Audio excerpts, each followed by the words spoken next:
que por favor nos enseñe algunas técnicas de lambada con el señor Ale.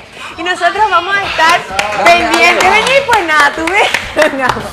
Vamos a ver. Bueno, la lambada lo que requiere, primero, para la mujer es mucho cambré. Cambré es cuando... A ver. Pero no lo puede hacer sola, con lo cual vos tenés que tenerme y, por ejemplo, es una pierna acá, a ver, no se ve ahí, y la otra acá, ahí. Sí.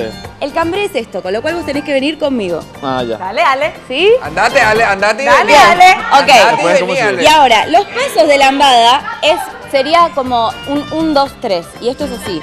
1, 2, 3. 1, 2, 3. 1, 2, 3. Es parecido a la bachata. ¿Sí? Tengo mucho vestido. ¿Y después cómo hacemos el cambre otra vez? ¿En qué momento?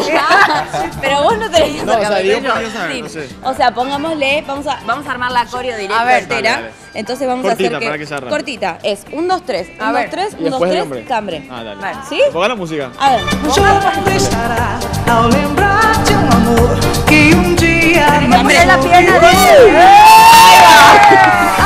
Muy bien, Ale. Está grabado, ¿sabés que está grabado? Aprendiendo. Ahora ya lo vieron todo. Felicitaciones, Ale. Muy bien. Está nuestra levantada, nuestra... Usted no levantaron ni Quiere hiciste hacer nada. truco. Va a soñar con el cambre. Sí, va a soñar con el cambio. May, muchísimas gracias. No, Una por divina favor, total. gracias a Genial, ustedes. muy bien. Un gusto, el programa está divino y son súper amables. Gracias. Gracias. May. Bueno, señor director, ¿nos podemos ir con un baile más? Claro, ¿Sí? adelante. Bueno, con el baile de May y de Ale al corte. Dale.